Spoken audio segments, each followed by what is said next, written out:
Unique, New York.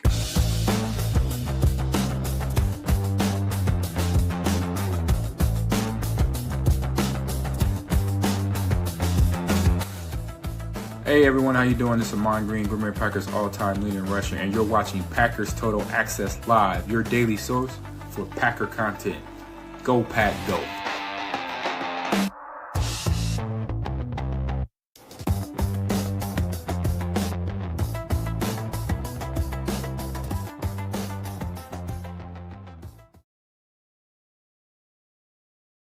What's up, guys? Welcome into Packers Total Access. My name is Clayton. You can check us out on packernet.com. Find me on Twitter at Packers_access. Also find our Overflow podcast channel wherever you get your podcast. Just search Packer Fan Total Access. It is February the 16th. We are awaiting contract restructures if they happen.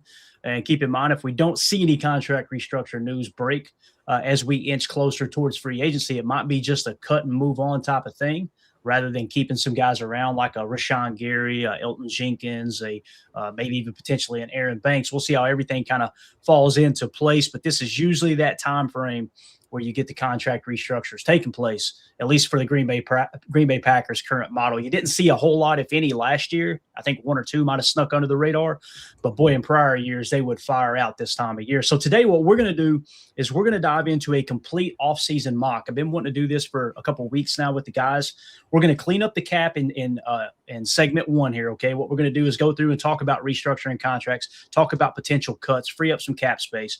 Then we're going to dive into free agency. We're going to start with re-signing the players we want to keep on the Green Bay Packers roster, and then go into free agency and try to find one or two gems there to fill out the roster and bolster some of the weak spots. Then we're going to dive right into a mock draft. Then we'll just hang out with the chat afterwards. So that's what we got going on this morning. Before we get into it, if you guys would do that YouTube stuff, hit like, hit subscribe. If this is your first time tuning into PTA, welcome. Thank you for making us a part of your morning.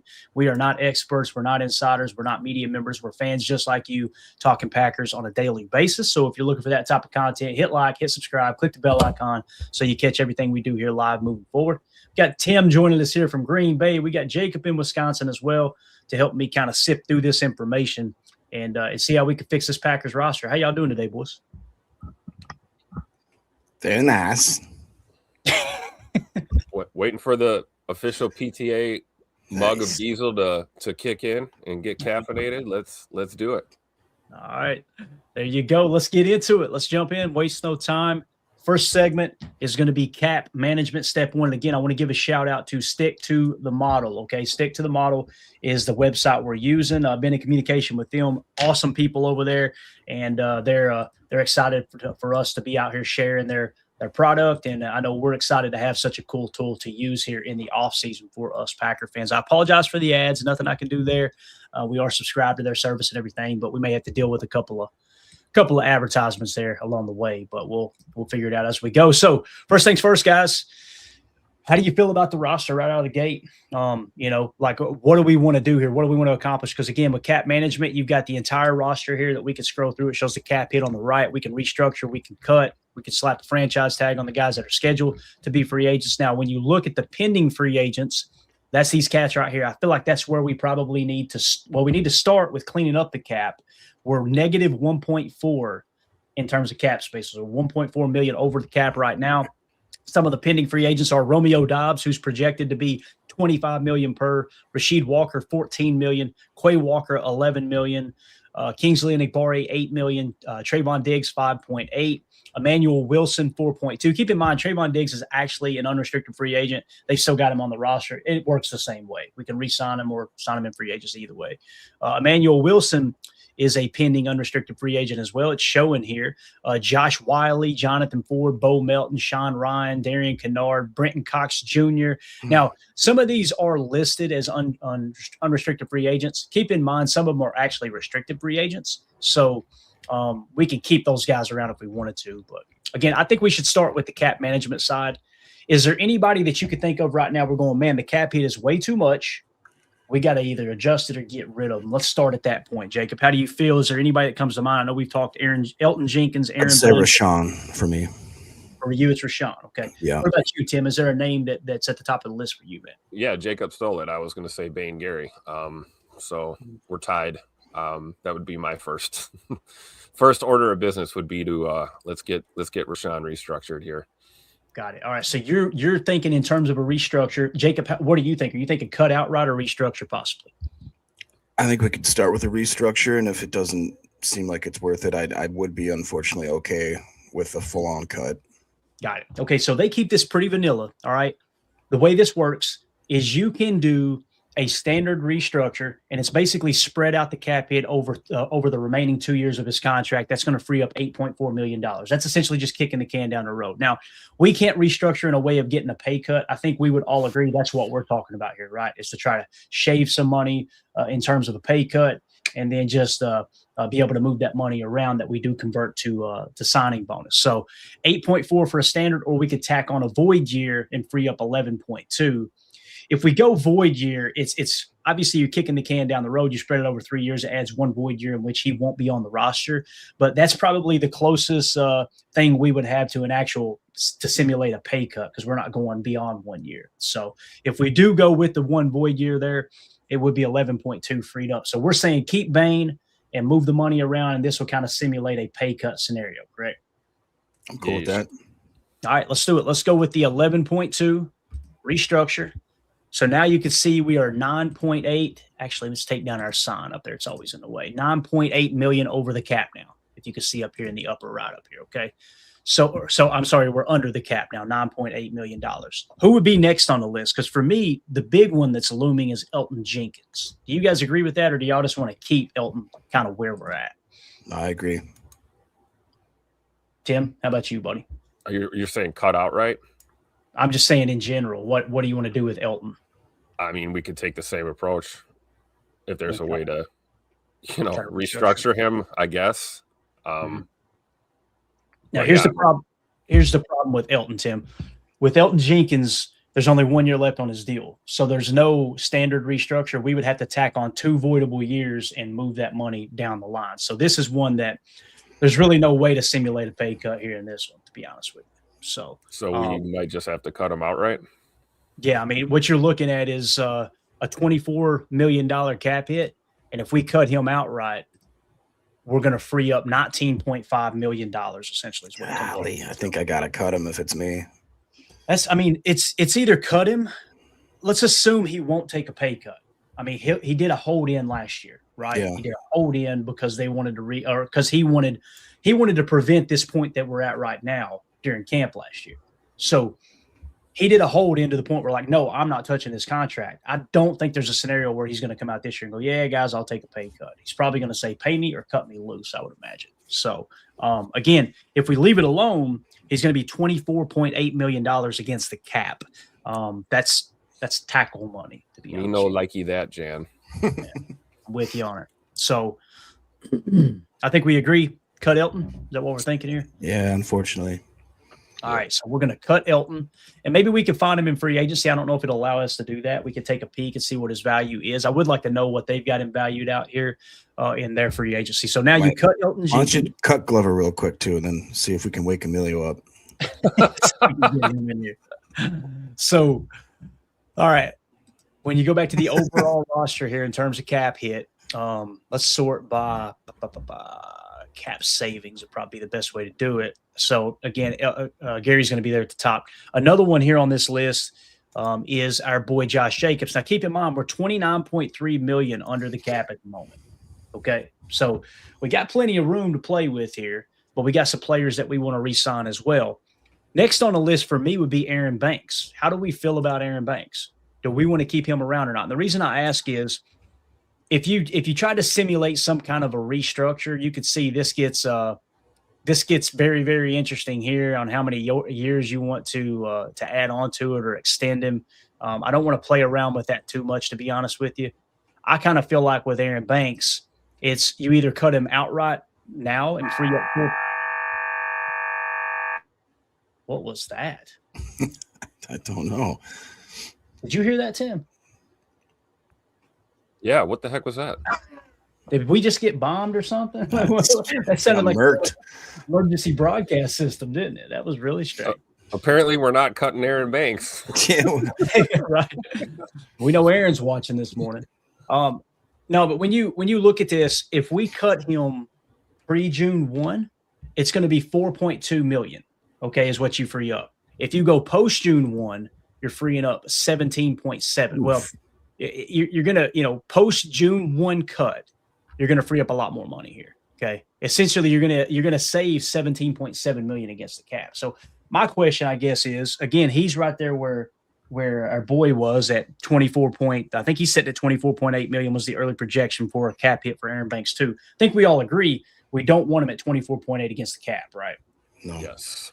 So if that's the approach, then now we got to ask ourselves, do we just want to eat the cap penalty now, or go a post June 1, carry his cap until June 1, and then he comes off the books, and now you've got an extra 17.7 million. I think post June 1 is what we've done to this point. Does anybody disagree with that approach?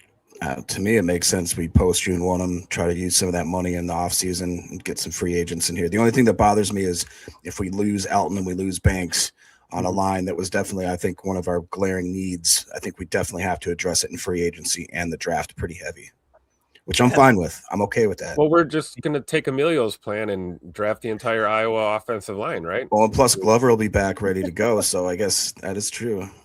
Glover's going to be like the old Bugs Bunny cartoon where he was playing center field, shortstop, pitcher, everything. Yeah, they're gonna have Glover play center. He's going to play left tackle. He's going to bounce out the tight end occasionally. That's how Emilio sees Travis Glover. So that's a really good point, though, Jacob. Considering that we just got rid of Big E. We really have to make a smart move when it comes to Banks. And who knows what's going to happen with Sheed. So, that's a whole new revamping on that offensive line, which, again, I think I'm okay with. But, yeah, I think I agree. I would go post-June 1 for Banks. Let's do it. All right, so we're going to go post-June 1 cut. Now they're showing $47 million in cap space. We got plenty of money to do what we want to do.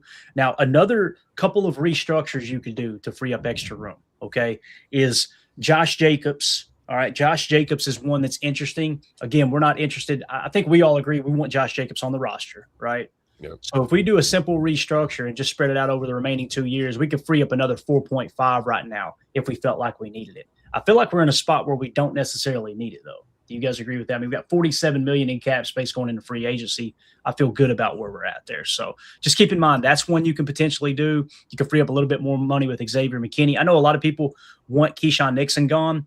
As bad as I was frustrated with him last year, the reality is you're only freeing up $4.8 million against the cap if you cut him. So kind of feel like keep him around, build that cornerback room up, and if he's your third or fourth best corner, then I feel better about that scenario rather than just cutting him outright just to free up $4.8 million. Now, we'll see what obviously the team does. But now let's get into down here at the bottom some of these players that we want to extend. Again, the bottom of the roster guys, let's just kind of leave alone. There's no reason to have to extend them. We know some of these restricted free agents that aren't listed as such on this website, we're going to be able to get back. But like a Trayvon Diggs, we'll get first crack at him. Or would you guys rather see free agency in general? I think I'd rather see the cornerback room in free agency before we sign Trayvon Diggs. Do y'all agree, seeing that we got $49 million in cap? I agree. All right, cool. So is there anybody here you want to re-sign at the number they got? Quay Walker's one we talked about. They're showing him at $11.9 million. So I know that's out of my range, but if both of you guys agree we should sign him at 11.9, we'll do it. What would you guys think about Emmanuel Wilson for 4.2? That kind of... It's interesting, man, because, again, I don't think he's actually an unrestricted free agent. I want to say we've still got his rights, I believe. I could be wrong there. You guys double-check that. But if you want to try to do it and extend him, we could go that route. Man, that's showing new money 13.2, and I haven't messed with this too much on their site because, again, some of these guys that you're looking to extend, it gets a little bit wonky in here and how you do it. But I'd be okay with trying it, Jacob, if you want to, or we could just wait till we get to free agency. Either way, I say maybe let's wait before. Yeah. Sean Ryan's one that we've done in the past. Of course, they won't allow us to re-sign him. Okay, so I think what these are is pending free agents. It's wrongly tagged unrestricted free agent. That when you give them an offer, maybe you get a chance to counter it in restricted free agency, possibly. So if that Malik Willis number holds true, let's sign that dude up. I see that's the thing is like that's showing his previous average. So that's what he was making before. and it's not giving us the option to extend him right now. They're kind of forcing him into free agency because he's probably going to get the bag, right? Yeah. So, all right. So, do we feel good about where we're at heading into free agency with the restructures we did? Got 47 mil. Yeah, I'll take it. I'll take it. Should be able to get us Mr. Linderbaum. Yeah, there you go. Money. You plenty of money, right? So, quick recap of what we did here, guys. Elgton Jenkins and Aaron Banks, we decided we're moving on. Okay. We freed up a significant amount of cap money there. We restructured Gary, essentially saying it's going to show it as we just did a simple restructure. But and honestly, what we're kind of simulating here is him taking a pay cut, us guaranteeing a little bit more money and keeping Gary around. I understand there's a significant portion of the fan base that would say, nope, don't want him on a roster, want to cut him outright. I disagree with that. I think the guys do too. So we're going to move forward with Bang Gary still on the roster as it sits right now. Okay. So we will see. And again, we could probably free up more money than we did there with Gary if he did take a pay cut. Right. But that's just all we got to kind of work with right now rather than just cutting him outright. Because to me, that's a little bit more of a boring approach. So there you go. There's your restructure period. Cleaning up the cap. We went from being almost $2 million over the cap to $47 million under the cap now. All right. So the moves, we cut Elgton Jenkins, we cut Aaron Banks, we restructured Rashawn Gary. We're off and running with $47 million to play with in free agency. So if you guys are watching this video back later, let us know in the comments. What do you think about those restructures? How do you feel about how the cap space shook out? Let us know in the comments. Make sure you hit like, make sure you hit subscribe, click the bell icon for us. We would greatly appreciate it. All right, guys, let's move on to free agency. Now we go. Now it gets real. There's going to be a trade segment here. Is he going to let me go for it? I think it will. Yeah. Maybe it won't. We may be stuck here. So is it forcing us to make decisions on these guys? It looks like it might be. That's interesting. All right, so we may have to go through and cut these guys at the bottom possibly because we're under the cap. That's the first time that's ever happened to me. You see of course it don't. Oh, here we go. It was just the ad that was covering it up. They got a click from me. Boom. All right, so trade. There's going to be trade offers here. You guys know how I roll with this stuff. Trades are so hard to hammer down and this and that. It's being so unrealistic to go, I'm going to go grab this guy and that guy and this guy. It's cool. Go play Madden. But I just try not to approach it this way. So let's go into free agency now. So here we go. Here's the restricted free agent tenders. All right. How much would you be willing to be on the hook for these guys is what it comes down to. Okay. So let's get into it. First one at the top of the list, Darian Kinnard. Reality is he was one of our better offensive linemen last year, believe it or not. His restricted free agent tender is sitting at $3.5 million, is the cheapest one. Okay, you can go 3.5, you can go 5.8. That's a second round tender or a first round tender at 8.1. Essentially what this means is you're going to be on the hook for paying for those players, right? And if another team outbids you at the 5.8 mark, then you get a second round pick in return. It turns into a trade. Does that make sense? So let's go through with the numbers. Darian Kinnard, $3.5 million, yes or no to keep him? I don't mind I wouldn't mind having him, especially if we do lose Elgton, if we do lose Banks, if we do lose Walker. He had a 69.4 overall grade with a 73.6 pass blocking grade, which doesn't sound great, but I tell you what, that's not bad this day and age, especially like I said, if we're in such dire straits with that bench. Personally, I don't think 3.5 is too much to ask for that. All right, Tim, how about you, man? How you feel about it? I agree. We already have depth issues on that line as it is, and assuming working this model that we're working now, we just got rid of two guys, so I'm down with keeping Kinnard for sure. Right. And it looks like everybody in the chat agrees too, right? Completely agree. He was a very valuable piece to that offensive line that struggled, obviously. All right, next is Aaron Mosby at 3.5. That one's a no for me personally. Yeah, I like Mosby, but not at that number. Yeah. Agreed. All right, next is Josh Wiley, and it's showing. Is it showing that already clicked? It ain't showing. I don't know. That's weird. It's like it's only giving us an option for a second round tender at 5.8 or none. Make him an unrestricted free agent. I think I'd have to go none as opposed to 5.8 for sure. Yeah, I agree. And then he tests the market. You could still maybe get him, right? Oh, so that's it. They already had him checked is what it was. Okay, cool. So Josh Wiley, we can do for 3.5. Again, I'll probably let him test the market. The market.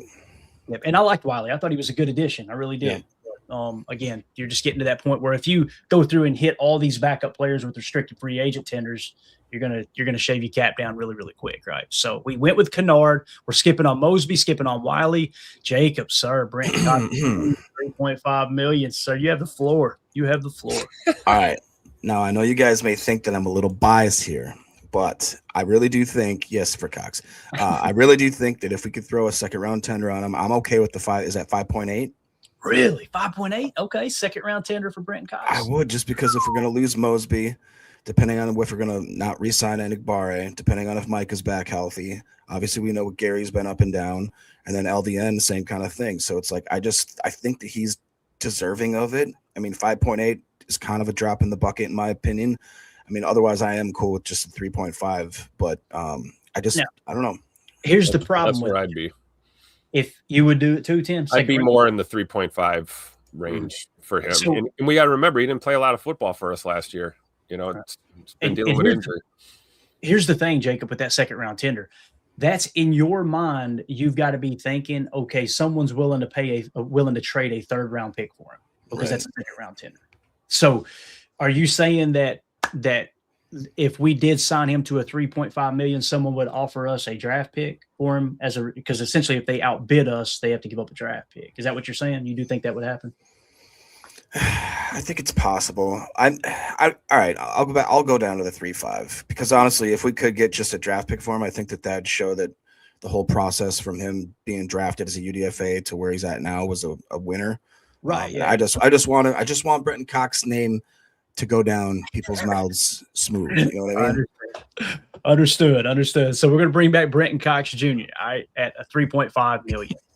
Emmanuel Wilson, 3.5 million. That's an interesting one. That really, really is an interesting one. And we're starting to eat into that cap a little bit. It's not showing us the total right now, but you can see how this will trickle down really, really quick, right? Really quick.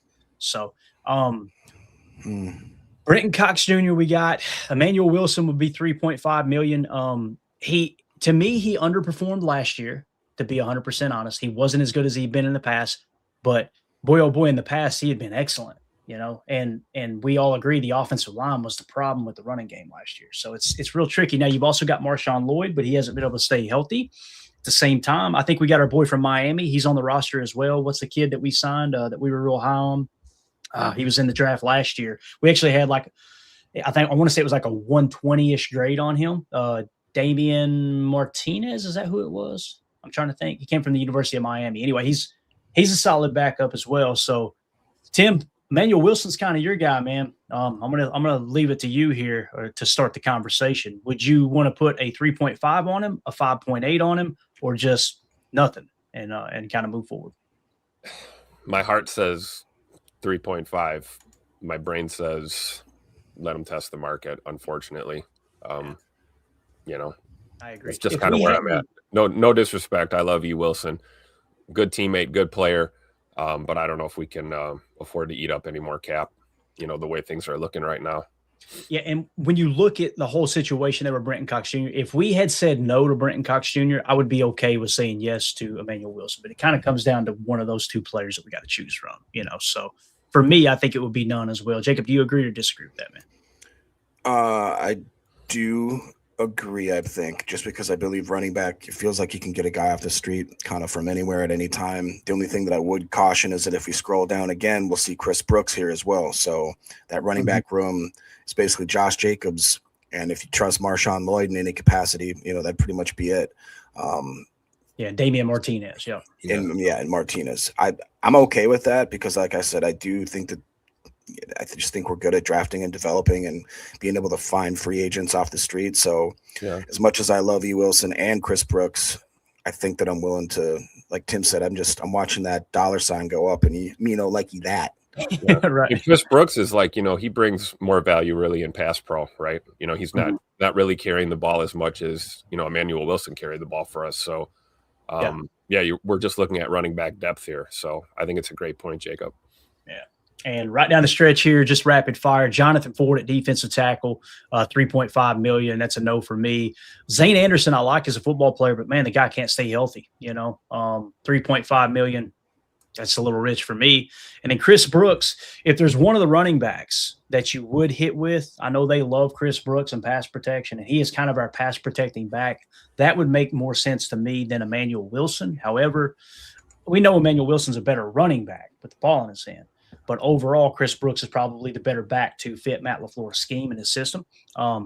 It's tough to watch him walk as well, but I can't justify $3.5 million for him. Yeah. So I think we've got to the point where, we're good. So again, quick recap: we're going to hit Darian Kennard with the $3.5 million tender, and we're going to hit Brenton Cox Jr. with the $3.5 million tender. So we just lost $7 million. Now I almost want to go back to the Josh Jacobs contract and go ahead and get that $4.5 million. You know what I mean? They probably will do that, to be honest with you. They'll do something there. So if we confirm those tenders, hopefully this don't screw everything up. But if I go back, I'm going to see if we can go back and do that actually. Because, it's not going to show the current roster. Let me see if I can bounce back real quick in real time. I don't think it'll screw anything up. And now let's go back to the Josh Jacobs restructure. We're just going to do that simple restructure there at 4.5. Free that up. Ew. Let's see if everything stayed in place. It did. All right, cool. Nice. So The there you go. site is so cool, man. It really is. They've done a great job. But again, you guys can check this out, do your own offseason at sticktothemodel.com. Excellent tool. So now we are in free agency. It's going to show our free agents first and an opportunity to re-sign those players. Okay. The one on the list that really piques my interest the most is Sean Ryan. Now, you brought back Darian Kennard, backup caliber player who, when he started, he played pretty damn good, right? Collectively speaking, across our offensive line, I guess you could say. Sean Ryan, I think, is very, very valuable depending on the price. Okay, so I'm going to start with Sean Ryan. If we go to re-sign him, we can basically go we could go a 1-year deal at $2.3 million per. To me, he's well worth that money if you can get him at that price. I would actually try to give him a 3-year deal at $2.3 million per. How do you feel about that, Jacob? What do you think about $2.3 million a year? If he's willing to accept that, he may ask for a little bit more, because the number I've kind of got on him is like anything less than 5. I think Sean Ryan's valuable enough that, man, this guy can be your backup center. He's going to compete for starting guard job. He's one of your better run blockers, believe it or not. He's just not that good at pass blocking. So what do you think, man? In a normal situation, if we had a healthy offensive line, I'd say walk away. Sorry, buddy. But being, again, that in this scenario, we've let Jenkins go. We've let Banks go. We probably are going to lose Sheed. So to me, again, we need to try to patch together this offensive line for 2.3 per. Like you said, a guy that's shown that he can play the center position, played both guards, and it's pretty sturdy and stout. And it does seem like he's playing his best football as of late. And he's still a younger guy. 26. I'm all for hell of it. a wrestler too. Right. I've heard that. That's where I would go. Yeah, I don't know if I'd go a 3-year deal, but like you said, it makes sense, because what a 3-year deal is usually a 2, which means we could probably get rid of him. Would you even think about just giving him a 1-year patch it deal? But I'd be okay with that. I'm good with it. Yeah, I definitely want him on the roster. I think he's valuable enough at that price. If we can get him at that, again, I would be willing to go as high as like $4 million. So we should be able to get him. But what do you think, Tim? Would you rather do a 1, 2, or a 3-year deal for Sean Ryan here? I'm somewhere in the middle, probably a 2-year. 2? All right, let's meet in the middle. Let's go 2 and see if he'll take $2.3 million per. And he did. So there you go. We're bringing back Sean Ryan. I think that's a great addition there, to be honest with you. So now you're getting into some it's showing the restricted free agents again here. So we have an opportunity to try to re-sign those guys as opposed to hitting them with the tender. So I kind of wish we would have held off. We could probably, no, we can't bounce back now because the decision's already made. So now when we do this model moving forward, we know that you can actually go to and still have an opportunity to re-sign them at market value, as opposed to just, it's almost like a mini franchise tag when you tag them with that, and it kind of secures their rights. But obviously decision's already made. We're $42.2 million under the cap, so we're in good shape there. Do y'all want to try to re-sign Josh Wiley? And do y'all remember the injury situation? When is he due back? When is Tim, was he the one? I'm trying to remember. No, that was Fitzpatrick. I thought Fitzpatrick had the injury, right? Correct? I know Josh Wiley had the concussion. Let's see here real quick. I thought one of them, Wiley, did he get injured that last game too? There was something, I thought. Yeah, here we go. Is it late? Let's see. Concussion was cleared for week 17. Injury status cleared to return as of January 8th. So that was the last news we heard. He was expected to play in week 17. So I don't know if anything happened. I think it's Fitzpatrick with the knee. Is the guy we're thinking of. Yeah. So how do y'all feel about bringing Wiley back for the right price, and what would that price be? They're showing his market value at $3.4 million. That's pretty rich, though, isn't it? To me, I feel like that's a little too much for me. Okay, I agree. And maybe be a situation where the Packers let him go in the free agency. We picked him up off the scrap heap, so maybe the rest of the league doesn't see him as valuable as us. We could get him at a minimum, right? So, next on the list, exclusive rights, all that stuff. Do we want to retain these guys? And listen, it's going to be $1 million per. It's a league minimum. These make a ton of sense. This is where you're getting into the exclusive rights free agents. You're probably going to want a lot of these guys. Bo Melton at $1 million, I think so. So we're going to retain him. Bang. I kind of feel the same. Sorry, I was going to say the same about Jennings. I just feel like he hasn't gotten a shot. Okay. We need that depth. Guys that know what they're doing. How about Kamal Hadden? Kamal Hadden. Prayers up for Kamal Hadden. Hopefully the recovery is going well. Rehab is going well. There's no chance he's going to be ready, probably at least till halfway through the season, right, Tim? I mean, that thing was demolished, they say, unfortunately. Yep. So this is – see, we're experiencing the sucky part of the business right now, guys. Like, we're sitting there going, sorry, Kamal, tough luck. So just remember these moments when these guys who haven't been making hardly anything, when they try to hold out because they had a really good year and they want to get a little guaranteed money, a little security. This is what we're talking about. This is the situation. It sucks, man. So, but yeah, we definitely got to move on. If we go to re-sign Malik Willis, they're saying $2 million per. We can't treat that realistic, right? So, so some of these other players up here, Romeo Dobbs, obviously we're not going to sign him at $20 million. Quay Walker at 11. Do we agree that's too high, or are you guys willing to go up to $11 million? No, I'm not, at least. Okay, what about you, Tim? What's the number you put on him? I know we've kind of fluctuated throughout the year here. I've always said under 10, and I don't think Quay is going to take that, and I think he'll probably get that somewhere else. That 8 to 10 range would make more sense keeping Quay around, just from a business standpoint, I think. Yeah, I agree. All right, so Quay Walker will let walk. Rasheed Walker, they're showing him at 13.8. The market value is anywhere from 20 to 24, so that's a little bit unrealistic. We'll try to keep these numbers realistic. Kingsley Nibari is showing 8.5 on several sites. I can't do it. Again, I think people think he played better than he actually did. When you look at all the metrics, the numbers, and everything, there was times he made flashy plays. I would love to have him back at $3 million or something like that, but 8.5, got to let him test the market. Trayvon Diggs at 5.4. What do you guys think about this number right here? Would you want Trayvon Diggs back at $5.4 million? Again, he's actually a free agent, but we have to simulate that process at this stage right here because Stick to the Model actually has him currently on the roster. I don't know, Tim. That's an interesting one for me. I mean, he's already, we brought him here for a reason, right? My question is, if he tests the market, is he a guy that we think is just going to get snatched up immediately? Or is he going to test the market and we get a chance to maybe get him at a little bit of a discount? What do you think?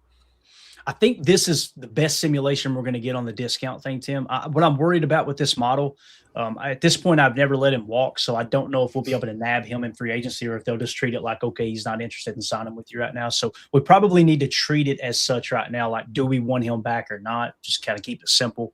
At $5.4 million is the number it's showing. So that's the true question. Is it worth it to bring him back at $5.4 million, or do we just let him walk in free agency and go sign other cornerback? I think it might be worth it to keep him then.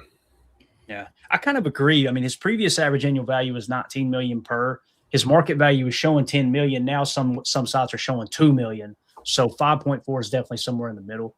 I'd be okay with bringing him back at that price after the cap signing. Obviously, it's gonna put you at $34.8 million. Or do we go 1 year and we just? I was gonna say maybe do a prove it deal again. Year. Yeah. Regardless, we're sign a 1 year. Yeah, he probably on this he would for sure. Yeah. So if you're just saying a 1 year patch it at 5.4, is that right? It's the same thing for the cap hit this year, right? So yeah, the cap hit does not change. They've got it very just generalized in terms of how it spreads out. So we'll go 1 year, $5.4 million. Is that correct? Yeah. I like what J. Cole said, that Diggs can be the vet presence in the cornerback room. Yeah. Definitely need that. To me, this is the man his money. equivalent to the Sean Ryan signing. It's like, okay, you kind of really, I mean, I think he's going to be cornerback day one, to be honest with you. So it's a lot different than Sean Ryan, I guess you could say. But again, you're kind of building that floor. We're not saying he's the answer to the cornerback room, but I think that's a good signing. So, all right, 1 year, 5.4, that is confirmed. So I think we've kind of gotten through them, right, for the most part. You got some of these other guys too down here. Malik Willis, we're not going to touch. Clayton Tune, we're not going to touch. John Fitzpatrick's got the knee. Christian Welch is one you could get back at about 1.1 million if you wanted him. Emmanuel Wilson's remember he's restricted. We decided to pass on him, right? So now we can see how much we can get him for. They're showing him at 4.2 million value. So that's just too much for us, right? So if we tried to lower it down to the number we think he'd be worth, let's keep it under 3 million. Would y'all want him at 3 million? Yes. Yeah, I agree. He's probably going to say no. Let's see what happens. Let's go 3-year, 2.9 million. Yeah, he said, get out of my face. Now, you can force it if you want to, if you feel like that's his actual market value. We're not going to do that here, okay? Lasita Smith. That's an interesting one. $1 million. I mean, he was a fourth-string center. It's tough. I think we still pass on him. All right. Got it. Nick Nyman, there's Zane Anderson. Zane Anderson now they're showing we can get at 1.4. Do y'all feel better about that? No, it's pretty good. Pretty good deal, I think. Honestly, because isn't there talks that Mr. Gannon likes to do 3 safeties and all that kind of jazz? Mm-hmm. Yeah. What do you think, Tim? Would you give 1.4 for Zane Anderson? Yeah, I would. All right, let's do it. 1.4 for Zane Anderson. I think, everybody likes Zane. Zane's a good football player. It's just he hasn't been able to stay on the field. It's the only thing that sucks. And you're not tying up a whole lot of money there. So we get him back at 1.4. So now we're ready. Well, there's Chris Brooks. We kind of talked about Chris Brooks. 1 million is his market value. All right, you got to bring him back. No brainer. And it's setting it at 3. We'll go 3, even though we're just walking through 1 year. Tim, you agree? Chris Brooks worth 1 million? I think so. Yeah. Especially if we're probably not going to get E. Wilson, right? Yep. Absolutely. All right. So there is your re-sign period. Okay. So obviously we can't recap the whole thing there, but we kept several players that are on the roster. You can see where the deals were. Let us know in the comments. You're watching this back later. How do you feel about the re-sign period? Is there a player that maybe you wanted us to keep that you disagree with? We let walk. Maybe you disagree with one of the players that we chose to keep. You thought, hey, let's let him hit free agency. Let us know in the comments how you feel. Hit that like button for us. Hit subscribe. Click the bell icon as we roll through this off-season model here.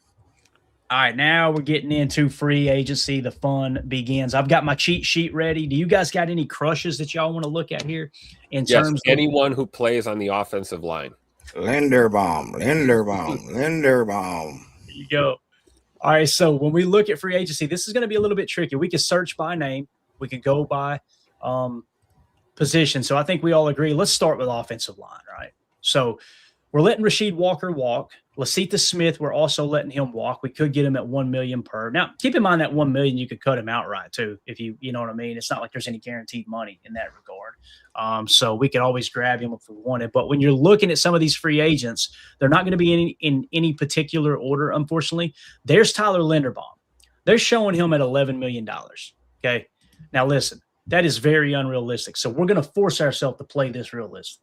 People are saying 16 to 22 million is what his market value is going to be. My question to you guys is, what would be the maximum number you put on Linderbaum if he is your top free agent here? 18 million per. I go 15. Jacob's cheap ass. I go 15.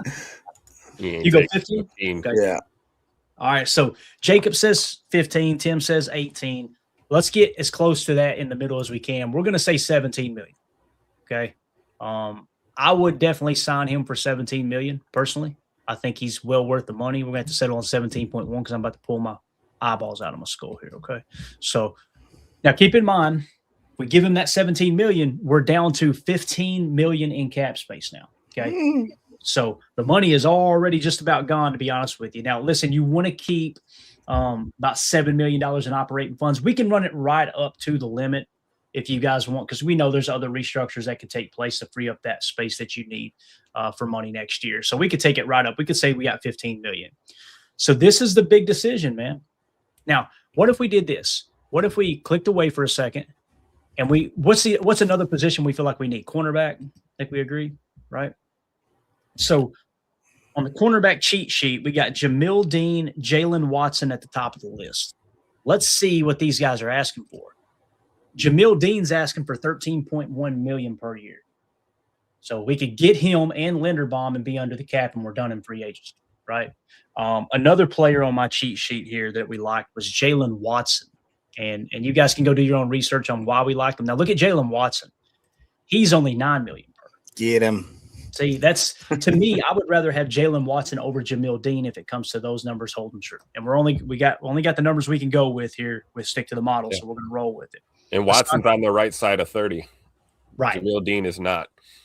Great point, Tim. Great point. Now you got, I think Asante Samuel is out here somewhere too. Probably just better to do this.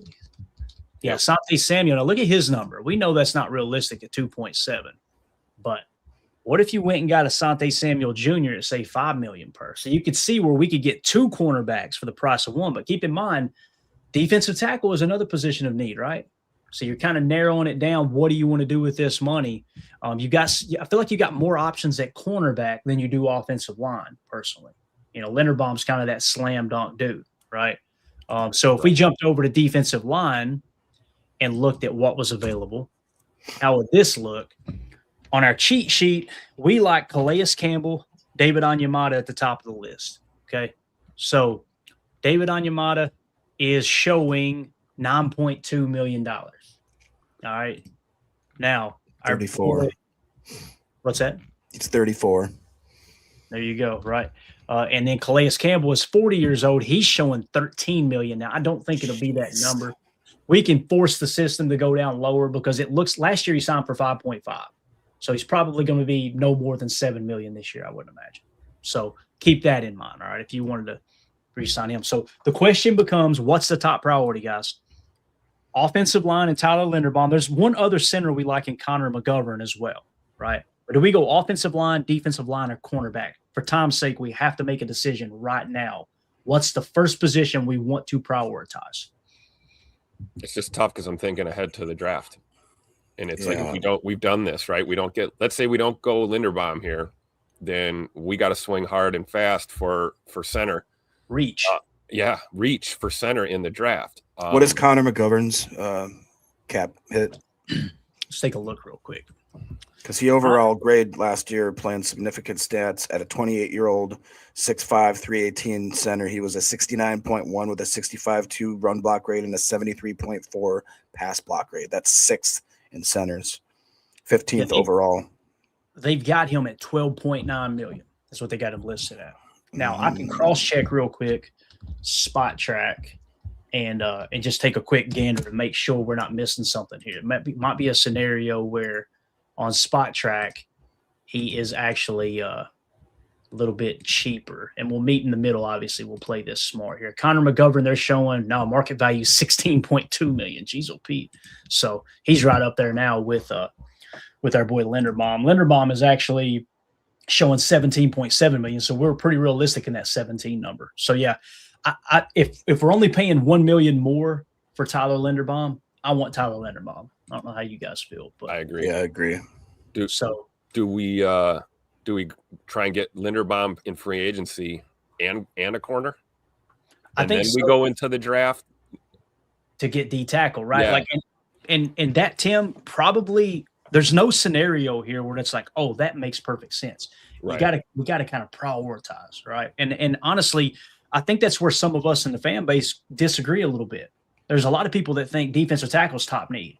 And I'm going, man, I really feel like center is your top need. Like, you've got to shore up that center position. So, and both answers, it's not like either of them are wrong. You can understand the argument to be made for both scenarios. But at the same time, it's like, why did you get your ass kicked last year? Trenches, both sides. It was both sides for sure. But, man, all we talked about all year was that offensive line. Like, Jordan Love played lights out with a bad offensive line. The running game was pretty much non-existent most of the year because of the run blocking. So it's tough, man. So I think what you could do here, if you kind of pinch some pennies, you could go Tyler Linderbaum and then try to go with a cornerback. Now, keep in mind, we already did get Trayvon Diggs. So the Jalen Watson signing to me is very, very appealing. It really is. I agree. I like that over an Asante Samuel Jr. Mm-hmm. Agreed. Yeah. All right, so we're going to go offensive line. We're going to sign Tyler Linderbaum to the $17 million that we talked about. Pay that man his money. We'll give him a He's 26 years old. We'll go 4 years. All right. We're going to go 17 million. Of course, he's going to accept it because they're showing his value a lot less. We want it to be realistic here. So, bang, there that is. We've got Tyler Linderbaum. And now we hop back over to let's look at D-line one more time here. Logan Hall, they're showing at 3.7 million. Okay. Yeah. That's one I would like to. He's an ascending player, in my opinion. Now, if we go 26. Yeah, and if we go to not over the cap, but Spot Track, they've got Logan Hall at 7.9. So realistically, he play the 3? What's that? Is he a 3 tech? Let's look real quick to see where his snaps were. To me, he's a smaller defensive tackle, so he probably is a 3 tech. He's not 6'6", 283. PFF had him listed as 66.8 overall grade. Yeah, he's and if you look at his grades, the thing that's appealing about Logan Hall is he's ascending. Like he's gotten better every year. His PFF grades, when you take a glance here, well, it's disappeared on me. Give me just a second here. Starting in 2023, a 52, 59, 66, right? So, and he's going to be 26 years old this year. He's definitely a 3 tech, Tim. That's more of his role there. And again, they're showing him here at 3 million or whatever it was, right? Yeah, 3.7. The market value on Spot Track actually has him listed at 7.9. So to be realistic, we need to meet in the middle. Let's say it's 5.5. Yeah, 5 million. Will we be willing to pay $5 million for Logan Hall? That's the question. And if we are, let's go get our cornerback first and then come back to Logan Hall. That makes sense. So I kind of like it. He was the 32nd overall in pressures. He was the 39th overall ranked D lineman. So he's a starter technically. Yeah. For $5 million, I'll take that. So Jalen Watson is showing 9 million here. Asante Samuel is showing far less. I want to double check on Spot Track, make sure we're not being too unrealistic here. They're showing on Spot Track market value, Jalen Watson's 12.4. So we probably need to go to 10 to make that realistic. Okay. Will we be willing to pay Jalen Watson $10 million? We're not willing to pay Jamel Dean. Obviously, they're showing him at 12.4. Monteric Brown's an interesting one at 9.2. Trayvon Diggs, they actually had him listed a little bit higher at 7. Who's the other guy? We were talking about Asante Samuel Jr., wasn't it? Yeah, I think that ship has sailed, though. Think so? I don't know who brought it up in the chat, but if we wanted him, we probably would have grabbed him last season. This time going into last season.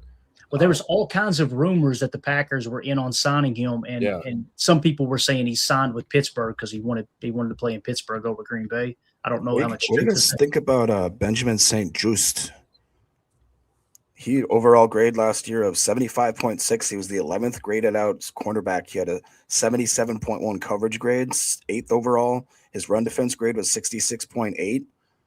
If we could get him for, 7.5 is the number they got him at. And keep in mind, the Asante Samuel Jr., we should be able to get him for $2 million. Spot Track's got him at 1.2, so there's no site that has him over $2 million for Asante Samuel. Just keep that in mind. St-Juste is 6'3", 200 pounds, 28 years old. St-Juste, I'm going to try to find him here on the Spot Track side real quick. St-Juste they're showing his market value 1.7 million here. So we could probably get him for like 5 million if you want to go that route. What do you think, Tim? He's definitely not on my cheat sheet. I don't want to BS you, Jacob. He's not one that I've got marked. The guys I've got marked is Jamel Dean, Jalen Watson, Asante Samuel, Rasul Douglas bounced back with a great year last year, although he's old. Joshua Williams, Woozier, McCreary, Monteric Brown, and then of course Trayvon Diggs, who we've already signed. So I'm not going to BS you and say, yeah, St-Juste, I like him a lot, but I'm cool with signing him if that's who you guys want for sure. We realistically $5 million probably the mark we do there. I'm okay with it. I'd lean towards Watson. I'd rather take a swing at Watson, but pay a little bit more. Those numbers are hard to lie with though on St-Juste. Can you see his season? Has he been an ascending player, or is this kind of an outlier for him? Who's that? Benjamin St-Juste. Let me see if I can find him on PFF real quick. Give me just a second here. St-Juste. They don't have him listed toward the top. God, where is he at? They rank the free agents every year. And again, how much time did they put into it? I don't know. They're actually not showing him on the free agent list here. That's interesting. St-Juste. Here we go. He's ranked 56 snap counts. So he's ranked 301 as the free agent. His PFF grades were 59. He dropped to 47, and then this last year he jumped to 76, but he only played 378 snaps. Do you have man versus zone grades on him? Let's see.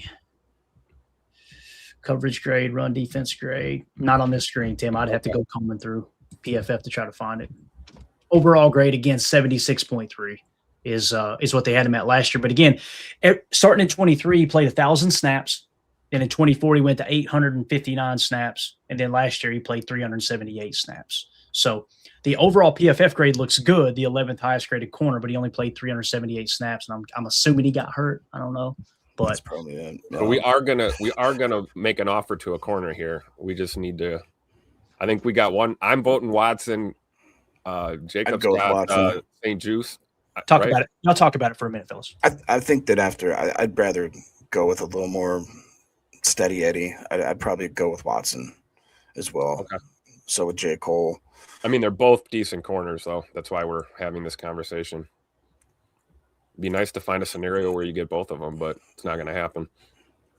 I mean, especially if he really is, if we could get him for like 3 or 4 a year, that would be a no-brainer for me. But yeah, I think if it's one or the other, I would pick Jalen Watson at this point. I think I'd probably be more comfortable doing that as well. We're going to have Clay break the tie here. What tie are y'all asking me to break here? You got to. Who is it? Are we going Watson or are we going Benjamin St. Juiced? To me, it's not even close. I would go Watson over Juice. Now, the thing is, Watson's price is you're going to have to hit that 10 million mark, right? So, honestly, we brought back Trayvon Diggs. If we could get Asante Samuel at the 2 million, that's the one that kind of grabs my attention the most. But of all the top corners, if you were to kind of go all in at the cornerback position, my guy would be Jalen Watson, I believe. I feel like he would have the most impact on the room coming in as a first-time Packer. Yeah, and if we signed him at the 9 million that they're showing him at here, right? If we went that approach on, let's just say 2 years, you only got 6 million left in cap. So now you got to go try to get what we say a defensive tackle in Logan Hall, right? Is what we said, I believe. So that's it's either that or go cheaper at corner. And again, we're looking for an answer at cornerback. We're not looking just to, hey, let's get a guy in here to compete. You know what I'm saying? So, and we talked about the draft, right? Are we willing? How with no first round picks, how early are we willing to swing at corner in this draft class? Because if you don't go early, it's going to be slim pickings. Yeah. And St. Jude's market value showing 1.7. I mean, we could get them both if you wanted to, and just tag it at 1.7. Of course, on here they're showing 7.5, so it's a little bit unrealistic. I feel like 5 is probably the number that would make that realistic. 5 million per. So that's the big question, right? Is Jalen Watson at 9 million or St. Jude at 5 million? That's essentially what we're talking about here, right? So with Jalen Watson at 9, you've still got enough cap to go get Logan Hall at the number that everybody's kind of showing. And again, he may blow that out of the water. I don't know, right?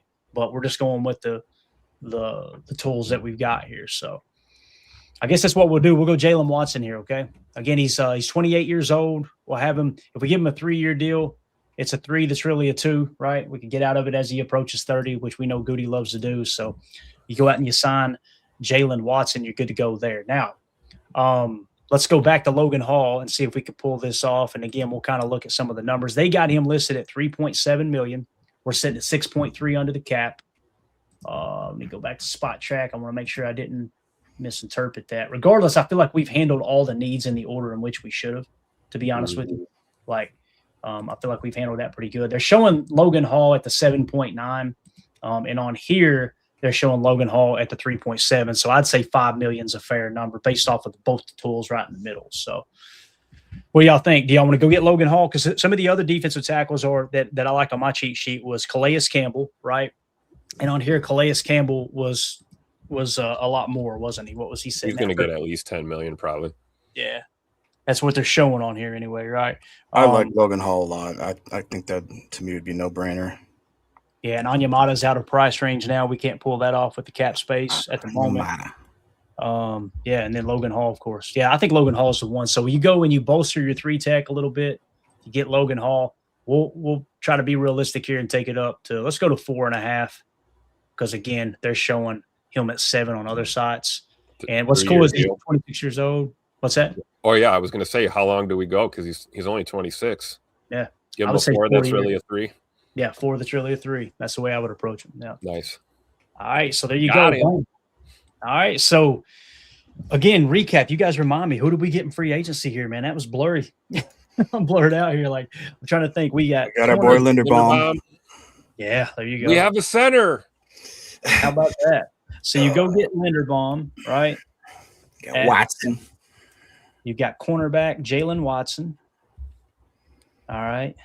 And then we also went defensive tackle Logan Hall, right? I would feel great about that free agency, boys. I feel like you filled some needs, you filled some holes. You kind of, to me, and that's the other thing too. We got Diggs. We got to count that as a free agent as well. So you went and got Trayvon Diggs. Your cornerback room is significantly better, adding Jalen Watson and Trayvon Diggs, I believe. And now you got Bobby Babich back there, going to bring kind of that all pro mentality to the coaching staff there, where he coached up a couple safeties to all pros while he was in Buffalo. So yeah, I like it. Maybe you still use one of these, 6th or 7th round picks or something in a draft and grab a developmental type of corner too, as well. Could be puts us in a good position, going into the draft, I think, with these moves. Number one Packer fan hits the nail on the head. He said, just like that, we broke. So, yeah. Welcome to free agency, right? And again, you can do some restructures to free up the $7 million in operating funds that you need, right? So, yeah. All right. Moving along to the draft. We ready to move on, boys? We good? Do you guys have any interest in the fact that the Dolphins just released Bradley Chubb? Oh, man. That's a name. Anytime these guys get cut, I'm like, there's a reason these teams don't want them, right? Right. Immediately where my mind goes, but I don't know. He may be a decent football player still. Do you got anything on his PFF, Jay? Anything at all? Let me wrap this segment up. Pull that up real quick, okay? Get his PFF. So if you guys are watching this back later, let us know, how do you feel about the free agency period we just walked through there. Again, we went center Linderbaum. We got cornerback Jalen Watson. We got defensive tackle Logan Hall. And also we brought back Trayvon Diggs at a great rate as well. So you added 2 potential starting cornerbacks, a starting center, and a 3-tech that's going to be there as a backup plan and work hand in hand with Devontae White in those nickel sets, as well as in that rotational aspect. As we've seen in the past, Devontae White hasn't been able to stay healthy. How do y'all feel about free agency? Let us know in the comments. Hit like, hit subscribe, click the bell icon. We greatly appreciate y'all. All right, moving on. Jacob, did you get that number, man? I did, yeah. So this last year definitely took a step back. He's at a 54.5. His career grades, though, have been 67, 59, 70, 45. Limited snaps, got hurt. 65 in 2022. Last year, or in 2023, was an 88.8. Looks like he didn't play at all in 2024, and then comes back and he's a 54.5. So that probably is why he got released. Gotcha. So, and he's an edge defender, right? Am I thinking right? Yeesh. Yeah. So I feel like our edge room is stacked. He's considered a linebacker, but yeah. Yeah, right. Mike Z with the super chat. Thank you so much, Mike. He says, honest questions. Do we really think Goody is going to move like this in free agency? No. I hope he does. But in the past, I mean, we can be unrealistic and say, yes, this is the year, right? In the past, he's willing to go out and get a couple free agents, right? The thing I say no to is he's not going to – I don't think he's looking for these free agents that are approaching 30. And we're okay with signing them because we're tired of being the youngest roster and making stupid mistakes in big games. So Tyler Linderbaum, I think he would be willing to do that at the right price. Now, if it cracks the 20 million mark, Mike, no, don't see it happen. Jalen Watson being 28 years old, could he potentially bring him in? He may. I could see that one happening. Defensive tackle Logan Hall at that number, I think he would love that number. But again, it goes back to where did he have Logan Hall on his draft board? Because if he had Logan Hall with a 4th-round talent and he was down on him, probably not going to pay him that kind of money, right? Wouldn't be willing to pay him anything over a minimum. And then, of course, Trayvon Diggs, I think he would be willing to give $5 million for Trayvon Diggs. So I guess 3 of the 4 he'd be willing to do. What do y'all think? So everything except Linderbaum? Right. I mean, we were in this boat last year. We were waiting for are we going to take a crack at Drew Dahlman, and he ended up becoming a Chicago Bear and kicking our ass a few times. So I'm hoping that we do. If he makes any move in free agency, I hope it's going after a guy like Tyler Linderbaum, honestly. Yeah. And we've reached that point in the show where the Rashawn Gary hate has started in the chat. I love it, man. I've never seen a player other than Aaron Rodgers that people just they hate And again, it's not the majority of the fan base, but man, it's just we can't do an episode without somebody trying to rake Rashawn Gary over the coals. I'm like, somebody said the other day in a comment on Twitter, Tim, they said he sucks. I'm like, if he sucks, how come he is leading the Packers in sacks every freaking year? Like, what does that say for the rest of the pass rushers? If Gary sucks and he's the best run defender, he's at the best run stop rate, and he's always leading in sacks other than when you added Micah Parsons. They said he sucked last year. I'm like, he was leading the league in sacks through the first 5 or 6 weeks of the season. You know, there was rumors. Some of the beat reporters are like, we think he's dealing with an injury, but they're just not disclosing it. There could have been some of that. I don't know. Again, do I want him back at 20, whatever it is, that high number? No, you can't have him back at that number. But the hate is it's just weird. I don't know. Am I wrong, guys? It just feels like it's reached the point where Rashawn Gary was just every year there's somebody on the team. It's a coach or it's a player that there's a certain aspect of the fan base that just descend upon. And it's like, it becomes the popular thing to do. You know, if I throw a Rashawn Gary hate tweet up there, boy, it's going to get all kinds of interactions. It's going to get retweeted. I don't get it, man. Well, that's why these people do it, Clay. You know, right. It's rage bait. It's rage bait, engagement bait. That's all it is. Last year with his down year, quote unquote, he was 23rd in forced fumbles, 29th in stops, 40th overall in sacks, 17th in hurries, 18th in hits, 18th in total pressures. But he sucks. Let me tell you, he sucks. This is crazy. It's mind-boggling to me. He was 35th in total snaps, so he didn't even get a lot of opportunities. You know what I mean? Like, he's still putting out starter numbers.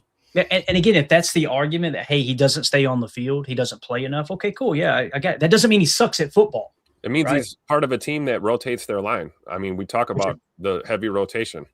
Been happening forever. So anyway, thank you for the super chat, Mike Z. Appreciate you, buddy. All right, let's move on to the draft. We ready to do this, boys? Y'all ready to dive in? Mock draft.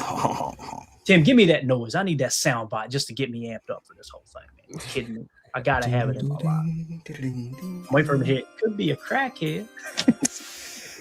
All right.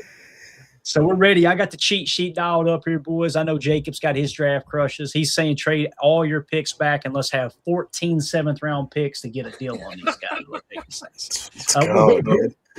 We're going to do no trading, okay? The first thing we need to do, though, is we need to establish who are our top needs. What position are our top needs? I hope I hit fast there because if I didn't, this is going to take forever. Let's go ahead and start this thing since we're not trading. It'll go. We'll work it. So what do y'all think of the top needs? We got a center. We got 2 cornerbacks. We got a defensive tackle. Doesn't mean we won't draft at those positions. What do you think are the top needs as it sits right now, boys? Offensive line. Still O-line. Okay, got it. I'm going to mark it. Tim, what about you, man? What do you think? Do you agree offensive line's the top need? I still would have to agree with that, yeah. All right. What do you, Tim, think would be the second biggest need here? Do you think we still need a cornerback? Do you feel good about the cornerback room now? What do you think? I feel better about the cornerback room for sure. I still think it's trenches. It's either O-line or D-line still. Okay, so we'll go D-line, all right, because we're still looking for that 3-tech of the future, right? And then we'll throw O-line again, and then we could probably add cornerback in, right? Y'all agree? Yep, and then maybe, like we said, tight end, stack backer. There's other spots. Completely agree, man. Completely agree. Jake, if you agree with that, we're going to go O-line, D-tackle, O-line, cornerback, tight end, linebacker. We're not necessarily going in that order. We're just establishing the importance of, what the positions of needs are, right? So we got a super chat here. We'll hit real quick. Don Juan, the man in here. Appreciate you, buddy. He says Rashawn Gary to defensive tackle. He plays at 290 pounds.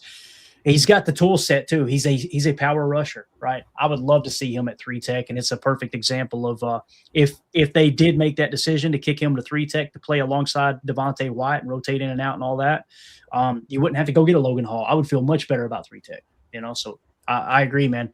He played interior at Michigan, a dude that was eating up triple team blocks and stuff. I mean, I think he's fit more towards that. And that's the other thing about Bang Gary. He's figured it out. Like, he was a 3-tech in college. He's an interior defensive lineman. We drafted him and said, you're going to play 34 outside linebacker.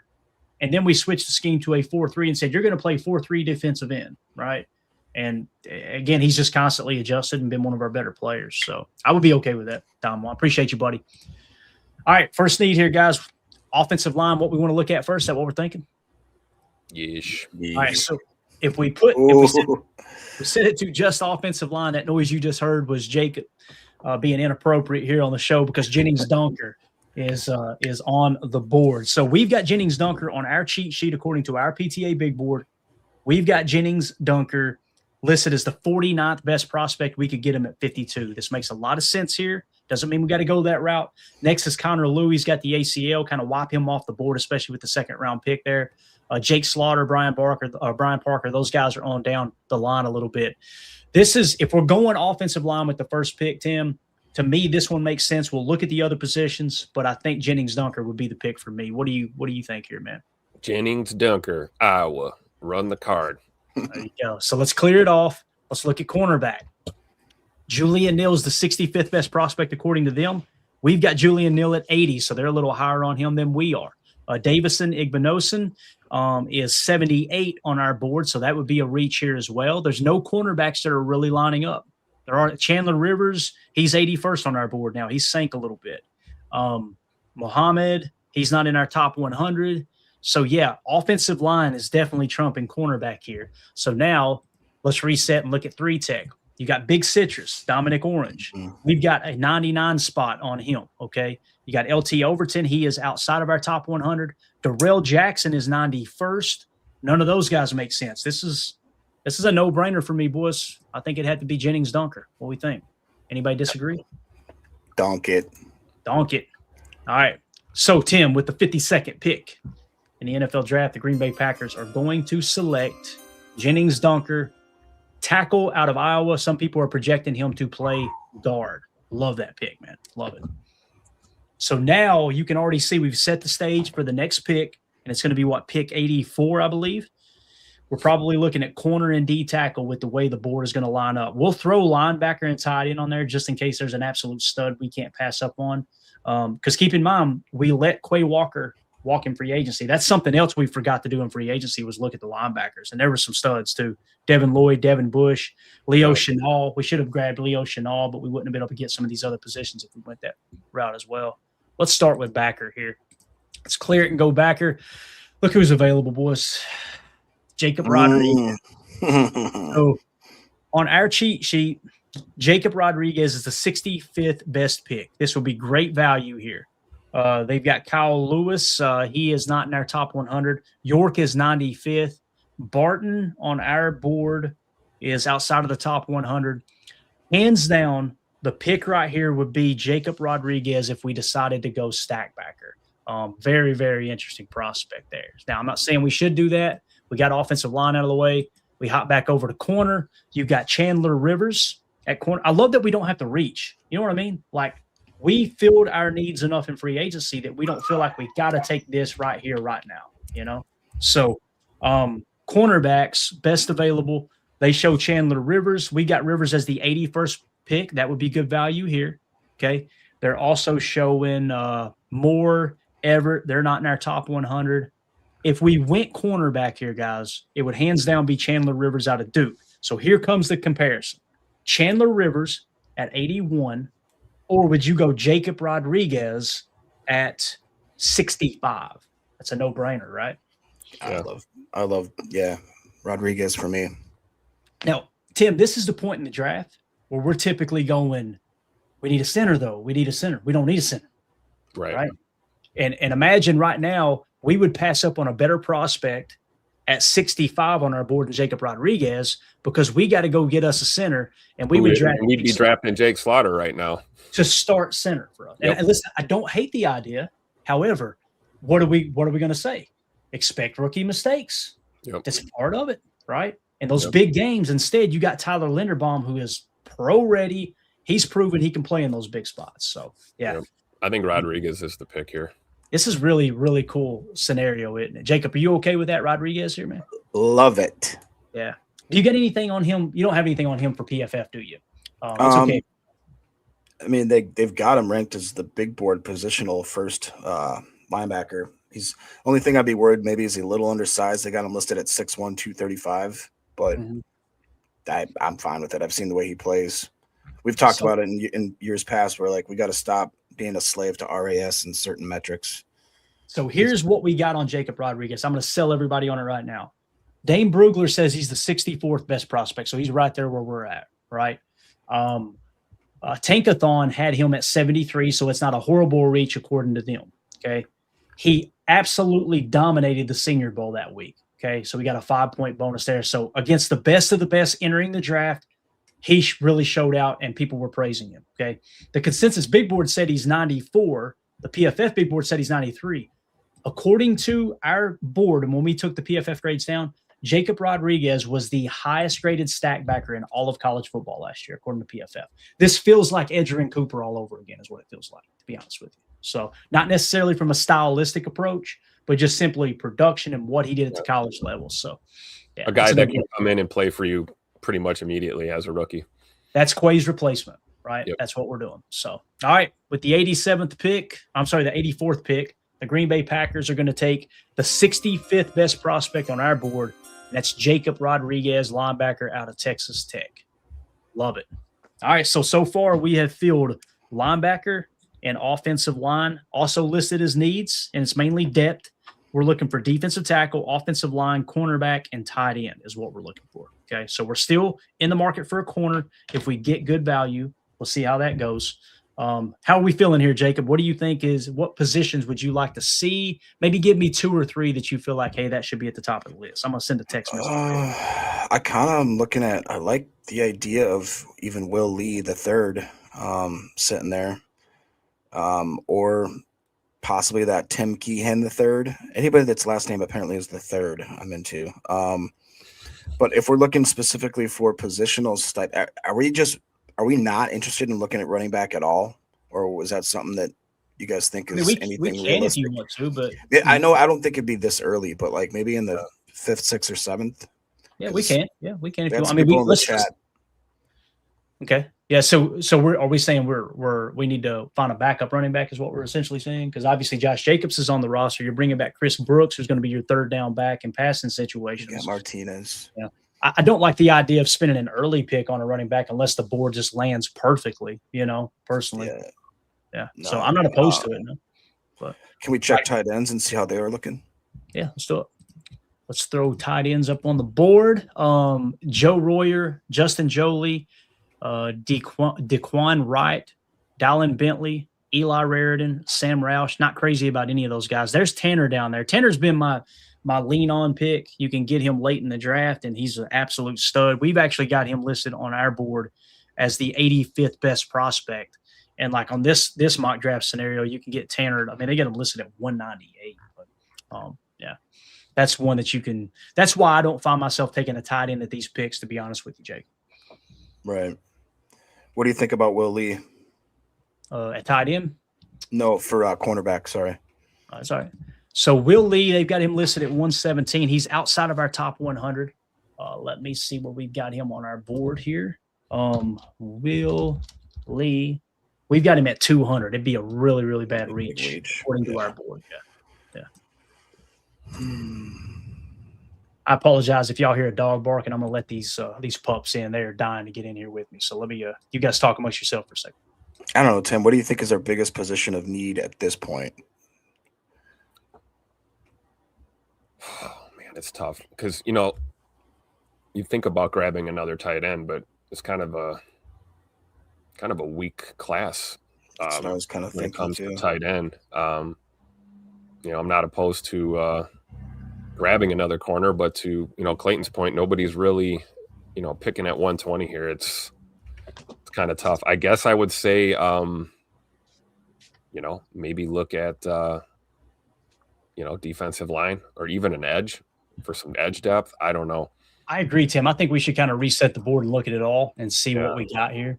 They're about to bark. Of course, as soon as he gets in the room, he's going to lose his mind. So if we reset the board, I'm trying to see if any names grab my attention. There's a couple of defensive linemen, McClellan and Keenan. I don't know where they're ranked necessarily right now. But there's really no offensive line that are grabbing my attention right out of the gate. Bo Stevens, but he's sank on our board a little bit since then. We don't even have him in their top 100 now. So when you kind of look at it here, man, it's going to be a tough decision. Like if we go interior offensive line and offensive tackle, Bo Stevens. Bo Stevens. Hey. He pops. Let me see where he's at on our board here. Real quick. 128. So that would be a decent pick. It'd be a little bit of a reach according to our board. There's probably other prospects that are better. But can you go back to the all? What would your thoughts be? Kevin Coleman Jr. I know a lot of people say we wouldn't need him. I mean, if we're letting Dobby walk, is that something you could see us possibly doing if we're planning on maybe letting Wicks go in the future? I think anything's on the table. Would I want to do it? Probably not. Because again, we were mad that our boy Matthew Golden wasn't getting snaps last year. Right. So it's like, do you waste a draft pick on a guy that's probably not going to see any time, right? 164 is where we got him on the board. So it would be a reach right now. I've got to close this door. I'm sorry, guys. Talk for a second. I would think any receiver we take has got to have special teams return ability. A guy that's going to, be serviceable in as a return. That's a good point. That's, I guess, maybe where I could see him. That's maybe the only reason that, we'd take a wide receiver is if we could almost as a designation. Because I didn't see enough out of Savion even when he was healthy that I thought this is the guy for return kicks. That Coleman, he's 5'10", like 200 pounds. So that'd be pretty. I mean, we had Dobbs back there returning for us. That's my point. Just to be able to secure the football half the time. Are y'all looking to draft Y'all looking to draft a returner right now, Tim? I was just saying, like what we talked about a few shows back when we were saying, like, hey, let's not rule out the possibility of grabbing a wide receiver, but with the emphasis on being a special teamer and a return specialist, right, to bring them into the fold. I don't know if we'd go at 120, right, to do that. But do you want me to hit the super chat quick that maybe would? Yeah, let me list off. These are the top returner guys. Okay. Concepcion, we had him at 28. He's already gone. We had Branch. I think it was Zachariah Branch, I believe was the name. Looks like he might be gone. Actually, let me just search real quick. Yeah, so he's gone. And these are in order of rankings on our board that have return experience, okay? Burks is gone. Beatty. Oh, let me see here. Beatty is there. So Beatty would be our next best wide receiver. We had him in a 281 spot in terms of a kick returner, okay? Hank Beatty out of Illinois. Now, they've got him ranked 249, so we could get it way later. That makes sense. Yeah. Yep. So Beatty is one to kind of maybe a seventh-round pick or something. Yeah. We got plenty of those this year. Go ahead, Jacob. Hit that super chat, man. Let's see where we at here. Mike Witt saying it's not a need, but it would be kind of fun having another tight end to pair with Tucker. Luke is just not the guy at this point of his career. Nothing special, just a thought. Yeah, no, I agree, Mike. I think you do need a tight end, man. We brought back Wiley, didn't we? I believe is what we did in our offseason. But still, he's more of that kind of that blocking tight end that's going to play a little H and things like that. If you go and get like a Kazoil, it's either now or the next pick. I think you'll be there with the next pick. That's always been my guy. And some of these top tight ends like Sadiq, Stowers, Claire, Trigg, they're already gone, I would imagine. So it kind of comes down to you get to this point in the draft with the next pick, and you probably need to go with Kazoil, unless Andres is there, and he's gone too. So, yeah, that's kind of where you're at. All right, so we're kind of hung up at 120. What are we thinking, boys? Let's make it a pick. We talked about Bo Stevens. To me, it probably makes the most sense. It's either that or go with a D tackle. When we look at the D tackles, there's nobody left on our cheat sheet in our top 100. It doesn't mean we can't go outside of the top 100. But as it sits, it would have been Big Orange and Darrell Jackson within the top 100 would have been next. So you're kind of reaching at this point on the D tackle. So for me, it's Bo Stevens, hands down. I'd say run that pick in. Be happy about it. I agree. Can't go wrong with Iowa offensive lineman, right? Right. Absolutely.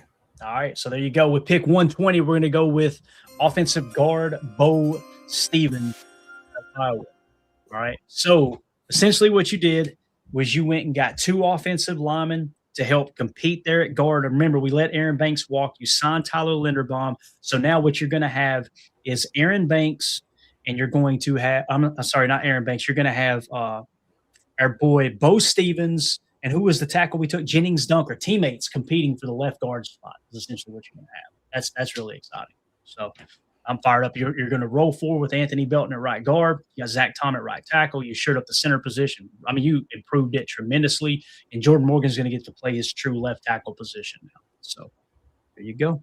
I like it. All right. Packer fan 1418 says another guard. Yikes. Yeah. Go back and watch the tape. I was saying yikes all year, like, damn, we could use another guard, right? The offensive line was abysmal. So pick 158. You guys know this is usually where I get my boy Tanner Kazoya. It looks like a reach according to them. You're getting the 85th best prospect on our board. In the flex tight end, the move tight end, what we call the U, that guy, right? That can flex out there and play slot bully a little bit if you want to press into 12 personnel. Oof. If no tight end, that would be the pick right there. However, is there another position you guys want to see? Do you want to maybe take a look at defensive tackle? Because Skylar Gill Howard is one that we've talked about at D tackle from time to time. Yeah, where do we have him on our board? Gil Howard. Gil Howard, if I remember correctly. Let me find him here. We got to get to the defensive side of the ball at some point in this draft. Yeah, I mean we went linebacker, but yeah, I'm with you. 137 is where he's on our board. That'd be a great value pick right here. And we're at 158 right now. Not better than the 88 though. Tanner Kazoya, they got him listed at 6'7", 250. He had an 83.1 receiving grade. That was 7th out of 198 tight ends. Sign me up for that. Yeah, that's a great point. And if we want to grab a tight end, it's now or never, I think, in this part of the draft, right? Like this is the guy, or we're not getting one. Yeah, definitely. So we've got a super chat here from Mike Witt. He says, as a late round flyer, undrafted free agent, I wouldn't hate drafting Vinny Anthony, receiver / returner out of Wisconsin. Guy can really fly. I added him to the list. Him and Hank Beatty are both on that list of potential returners. We'll approach that in the 7th round and kind of troubleshoot it. All right. Mike Z with the super chat, no Pons or cornerback. Yeah, we haven't drafted a corner at all, have we? We kind of neglected it. Let's take a quick look at it. I say we've neglected it. Every time we've looked, it hasn't really made sense, right? We've had a better pick. So if we were to try to force ourselves to take a cornerback right now, I'd there's go nobody TJ Hall. Yeah, TJ Hall. And we're going Iowa all over. Going Iowa. Let's see here. Let me see if I can find Hall real quick. TJ Hall. See, we've got him at 245. We got him way down our board. I know there's a lot of fans that like him. I need to do a little more research on him because it's like people bring him up all the time, and I'm like, man, he's just so far down on our board. I try to sell myself. What we were saying, we got to go corner early. Yeah, if we want to get a corner in this draft. PFF has him at 237. Yeah, PFF has him at 237, 6 foot 190, but a 79 flat overall grade. He had a 76.2 coverage grade. Yeah, and we got Hezekiah Massis. He's around this range where we could take him, but like you said, Jacob, Tanner Kazoya is just such a better pick. Like the value is there for him for sure. Like if we looked at Massis, just to kind of got the cornerbacks pulled up. We got Massis with a 136.2 grade. All right, TJ Hall significantly lower. We talked about Devin Marshall. Devin Marshall's way down the board as well. Price Sock, I don't even see anywhere in the picture, so he's way down the board. Thaddeus Dixon's way down the board. Yeah, if we were to go corner, we would go right now. Hezekiah Massis would be the best pick, I would imagine. And again, I don't love it because you got better players, different positions. You know, like you could go Skylar Gill Howard, or you could go with the tight end Tanner Kazoya here. You know, that's really what it comes down to for me. Is those are the two spots that I'd be looking to take. Do you go Tanner Kazoya and risk, or do you go with our boy Skylar Gill Howard and think, okay, we might miss out on the 85th best prospect in Tanner Kazoya, or do you just go ahead and pull the trigger on Tanner Kazoya, knowing that Skylar Gill Howard's probably not going to be there the next time you pick as well? So that becomes the bigger need, D tackle or tight end. That's the question, right? Yeah, I think Kazoya's not going to be there if we don't take him now. Yeah, the chat's going to hate it, but we've looked at it time and time again that if you have that much of an opportunity to grab a guy that was that high on your board, do it. And honestly, how many we can realistically see Tanner Kazoya coming in to make a splash as a rookie with the injury to Tucker Kraft and with the way Musgrave's been playing. How many people are we going to put in that quarterback room? Remember, we just brought back Diggs. We've got obviously Watson, who we just signed. We paid Hobbs last year. We still have Bullard in the slot. We still got Carrington. I mean, there's guys there, you know. Right. Right. There's just no reason to reach. I mean, I feel like the way we approach free agency, you even D tackle, you don't feel like you got to fill that because you went and got Logan Hall in free agency. You've got Devontae White hopefully coming back as well. You feel a lot better about that position. Tight end's the one spot where you're like, if Tucker ain't ready to go week 1 or he has a hiccup in the rehab, we're screwed at tight end. You know. And we got Nixon still, which sounds like they're going to keep him. So to me, Zoyle's the biggest A+ right now. Yeah, you agree, Tim? Yeah, I think that's the pick. All right. So if we were to push back, the only pushback here with the Kazoil pick is trying to think of where we pick again. We pick again at 200. Okay. Kazoil is listed at 198. There's a chance he's there at 200. There's also a chance he's gone. We know Skylar Gill-Howard will not be there. But again, this is real situations where you trust your board. So we're going to go with Tanner Kazoil, tight end out of Houston. That is the pick here at 158. I love it. I love that pick. Love it, love it, love it. We got several top 100 prospects here. Both of the offensive linemen we drafted. Actually, one of them was a top 100. Bo Stevens was just outside of the top 100. We got the 65th best prospect in Jacob Rodriguez. I'm really excited about that pick. I think we've done pretty damn good here, man. This is perfect. So this is like my dream off season. Right. So Skylar Gill-Howard's gone now. Now we're in that point where Caleb Proctor starts to pop up. And there's more and more people getting loud on Twitter going, hey, this Caleb Proctor kid's real interesting out of Southeast Louisiana. If you go 3-tech, you could go with him right here. Okay. How do you guys feel about that? And let me tell you where he's at on our board. Do you know much about Caleb Proctor, Jacob? How do you feel about him, man? I don't know much about him, but it looks like they've got him listed at 170. But they don't have any other information on him. We've got him at 134 on our board. Yeah. Okay. And we would be getting him at 200. So, and again, we're not in that range where we need to get a wide receiver yet, like we talked about. The only other position I would look out here outside of Caleb Proctor would be cornerback. Thaddeus is still there. The other guy was gone though. So Thaddeus would probably be the best choice. So to make this decision for time's sake, because we are way over on time, Thaddeus is 265, and obviously Caleb Proctor is much higher. I think that's the pick is Caleb Proctor here. What do you think, man? Yeah, I agree. Even though, it doesn't show anything on PFF because I didn't realize he plays for the Mud Dogs. That's right. Plays for Southeast Louisiana. I'll trust you. Yeah. And I pulled the grades too when it came to him. I believe I actually was able to find them in the system. So Caleb Proctor played for a small school, but out of all 400 schools that's included in all of college football, he was the 8th highest graded defensive tackle. So he dominated where he played. And every year we get to this point in the draft process where it's like, do you take a small school guy? I'm sure glad they took Tucker Kraft. I'm sure glad they took Christian Watson, So, I think that's what we're going to do. We're going to go with defensive tackle Caleb Proctor out of Southeast Louisiana. All right. So now you got your defensive tackle. So the only thing left really is cornerback. And then we, like I said, maybe try to grab us a kick returner in the 7th round, a wide receiver. So we're going to be monitoring Hank Beatty and Vinny Anthony. Those are kind of our top choices. Now I'm going to full disclosure here. Hank Beatty is significantly better on our board than Vinny Anthony. Vinny Anthony's 406. Hank Beatty's 281. So it's really not even close there. So we got pick 236 left and then 254 and 257. So now the question becomes here, guys. Let's look at corner. Does anybody grab our attention? It's still Thaddeus there, but again, he's way down on our board. I don't think it makes any sense to get a cornerback here, to be honest with you, just because the value truly isn't there. So now if we shift to wide receiver and quarterback, here's what we're looking at. Hank Beatty's the best wide receiver on the board right now. And again, I had him listed. The way I did that, guys, is I took the top kick returners and top punt returners in all of college football that were entering the draft. I took them and then made a list of them as they rank on our big board. And Hank Beatty he was a top 10 returner and he's ranked 281 on our board. So the next one closest to him drops all the way down to 366. So I know somebody in the chat earlier said, look at Vinny Anthony.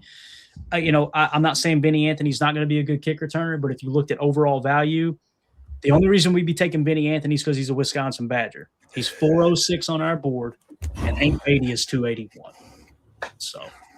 So now the question becomes quarterback or wide receiver here. The Packers met with Diego Pavia. Here's the conversation, Tim. This is when we get to the Diego Pavia talk. And then also you got Sawyer Robertson out of Baylor as well. It looks like the other quarterback that we liked is gone. Who was that quarterback? He played for North Dakota State, right? He's gone. So really it comes down to probably Diego Pavia and Sawyer Robertson. Diego Pavia is very high on our board. Again, we know the hot issues. We know the potential personality issues, I guess you could say. But Diego Pavia is 92 on our board. And then, of course, Sawyer Robertson is 196. So if we stuck to the board, we would go Diego Pavia. I don't think many fans want Diego Pavia. I would be one of those fans.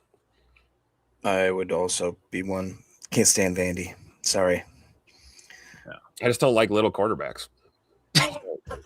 Tim out here discriminating. Tim's a heightist. Oh, I didn't know that. Literally looking down on him. Come on, man. I called you a heightist. I'm just trying to think, though. Let's be real. Let's be honest. In recent memory, when is the last time a small quarterback kicked ass? Drew Brees. Yeah, but this guy, Doug Flutie. Drew Brees wasn't as small as Diego Pavia, man. No, I'm talking. I agree. I'm cool with it. Sub 5'11", good luck. Mr. Hank Beatty at 5'11", 185 out of Illinois. He had an overall grade of 83.5. He had a receiving grade of 81.8. And like Clayton said, he's by far, I think, the best returner on the board right now. To me, that makes a lot of sense.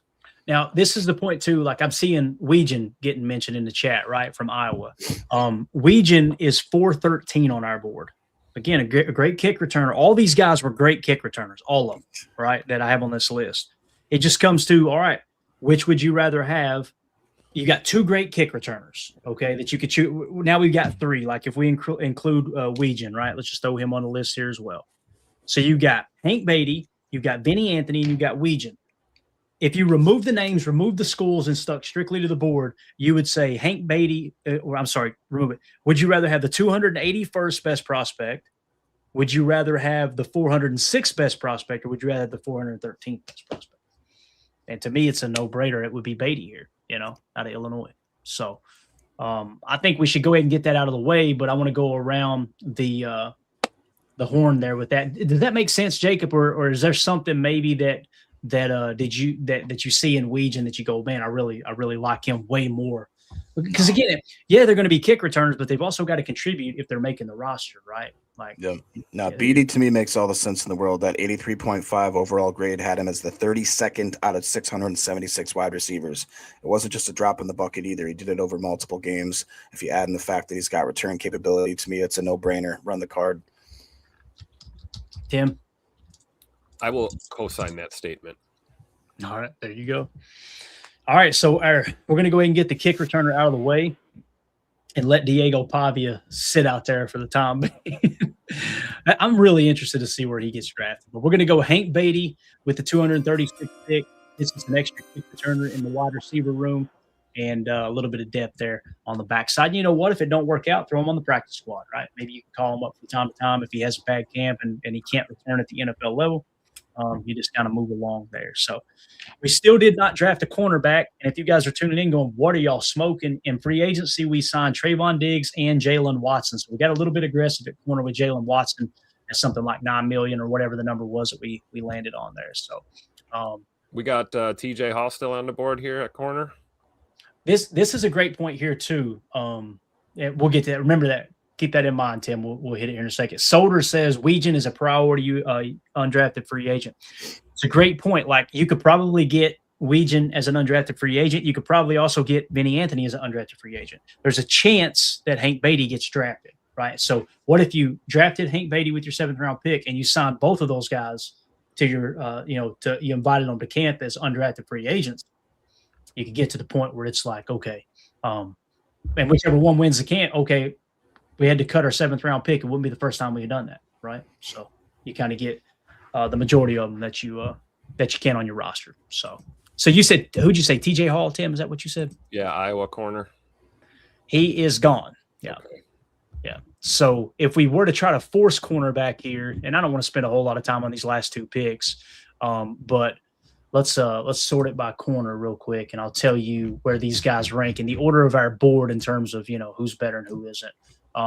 So if we first search for Jermaine Matthews, right? He is Ooh. What about 345 on our board. And then where do you got Canada? That's what I was getting ready to look at now. Canady. We've got a 211.3 grade on him. Okay, so he's the best so far. He graded out real well in PFF, 84.7 overall grade, 87 flat coverage grade with a 73 run defense. Look at Brent Austin. We've got a 189.5 on him. Look at Brent Austin real quick. Tell me what you think about him. He looked pretty solid too. And then we got Jalen McMurray's way down the list. So right now we got it narrowed down to Kennedy and Kennedy, however you say it, and Brent Austin. Let's go Colin Wright. Colin Wright is way down the board. DJ Harvey, Jacob, 149 is the grade. Holy cow. He's out of USC. That's another one to look up there, man. DJ Harvey. DJ Harvey's the leader in my clubhouse right now. I looked at DJ Harvey. However, his overall grade last year was a 46.1. Okay. I'm not sure if he was injured or what had to do with that. I don't see Brent Austin. Is he one that's a tweener? Is he listed under safeties as well, maybe? Who's that? Brent Austin. Is that who you were looking for? Yeah, no, I found him on my board. Yeah, I was asking you to look for him there. See what you thought about him. DJ Harvey, here's what I'm showing. No grade in 2025 in terms of ranking. So he had minimal snaps, it looks like. Okay. In 2024, he was the 5th highest graded cornerback in all of college football. Ooh. That's what's skyrocketing him with the board. And it said no injury. So there's a reason he didn't play for some reason, right? I don't know what that reason is, but if you're going to take a flyer on a late round guy, it would be that type of guy, obviously in the 7th round. So, but you couldn't find Brent Austin, you said, is that right? PFF doesn't have him listed. No. Let me see here. So they must have changed it. They don't have him on the big board. Okay. In 2025, he was the 18th highest graded cornerback, though. That's why he's so high on our board. So PFF did not have him on the big board. You're correct. So if we stuck to the board here, Tim, DJ Harvey will be the cornerback we go with here out of USC. He has a 149 grade on him, I believe, if I remember correctly. Yeah. So what are we thinking? I agree. If we're going to go corner here, that's our guy. Yeah, I think so too. If we want to get out of this draft with a corner, that's our guy. Right. And of course, they don't have the information listed on him here. I was trying to see, Jacob, do you have anything on him, DJ Harvey, in terms of I've got their big board pulled up here too. Let me see. DJ Harvey, 5'10", 190, not a huge corner. So, yeah, he played 141 snaps in 2025. They didn't have him ranked in terms of where he ranked at his position, so it was a 55.3. The year before, DJ Harvey had a 90.6 PFF grade. Yeah, he played his butt off. He had a few games in the 90s, tons of them in the 80s, and most of them in the 70s. Yeah. In 24, right? So this is kind of that Jaden Reed pick this year. Exactly. Yeah. All right. So there you go. Let's do it. 254. We're going to go with DJ Harvey, cornerback out of USC. And now we take our kick returning wide receiver, or we go with a quarterback. All right. So quarterbacks, Diego Pavia is still there. And at wide receiver, wait, we already took Hank Beatty, didn't we? Yeah, we did. Yeah, never mind. What about running back? Can we take a peek at running back? Yeah, let's look. Let's see here. Let's clear it and go running back. Jamarian Miller, Kalen Black, C.J. Donaldson, Curtis Allen, Jamal Haynes, Keyshawn Owens. Let me pull up my board and I'll see if any of these pop. Jacob, any of those catch your attention there? Or do you think we need a running back here? Or how you feel about it? I'm looking at C.J. Donaldson from Ohio State. He's got him at 6'2", 232, 71.5 overall grade. Let's see. I like Kalen Black. Where's he looking right here? Kalen Black, 5'10", 211. They have him listed at 77.6 with almost an 80 rushing grade.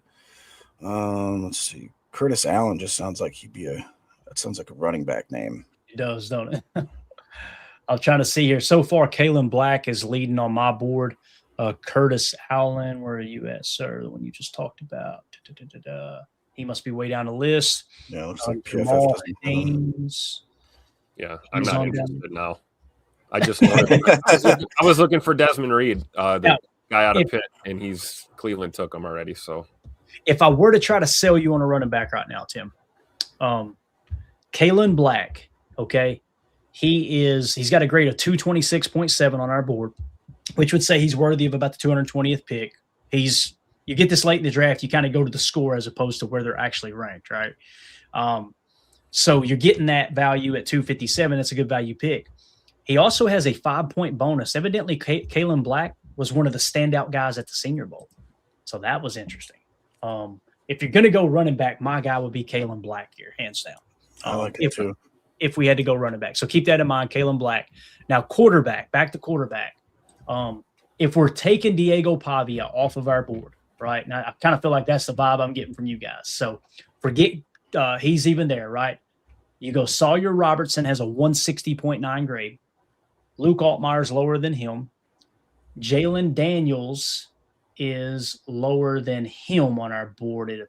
Nope, he's just ahead. So Jalen Daniels would be higher at 156.8 out of Kansas. Athon out of Rutgers, he is way down the list. Mark Gronowski from Iowa is interesting. Mark Gronowski is at the top of the list now at 135.2. I think Mark Gronowski's our guy, guys. Holy cow. So Mark Gronowski here, he's got a 135.2 grade. He got an 8-point bonus. He won East West Shrine Bowl MVP. So he really dominated at the East West Shrine Bowl in that regard. Had a great practice that week as well. So now the question becomes, do y'all want to take a quarterback or do y'all want to go with that running back? Well, I'll just say Gronowski, 80.5. He's 6'2", 235. The Ethan Kalia Kamanis, he's 6'3", 212, graded out as an 88.8 with an 87.6 passing grade. Worth thinking about. Now, Kalen Black, the running back we were talking about, to comp that real quick, only 422 snaps, but he graded out an 83.7. Okay, so he's 235 on PFF's big board, and our boy at quarterback here, Mark Gronowski, they actually had him listed at, is he that far down? Really? Yeah, 310. So I'm okay with either of them, whichever y'all want. Y'all want to run it back, or do y'all think we should take a swing at quarterback here? I kind of want the Rutgers quarterback, to be honest. Oh yeah. Ethan Kamanis. Let's see why he's lower on our board. He's only 22.4 years of age, 6'3", 212, had an 88.8 grade last year. So the grade we've got on him on our board is a 202.8. And then the Gronowski one is a 135.2. So it's not even close according to our board. However, if you look at the Rutgers quarterback, the reason he's dropped down so far is at the end of the college football season, the consensus big board had him listed at 447. So he's definitely risen up boards in the offseason. But Tim, what do you think, man? Quarterback or running back? I'm good with either of them, man. We're almost 2 hours into this thing. I got to be honest. I think the more I think about this, it's got to be a quarterback here. I mean, we got to bring. We're assuming Malik's gone. So our backup quarterback is Desmond Ridder right now, correct? Mm-hmm. Let's get somebody in here that might be able to compete at camp for that backup role, possibly.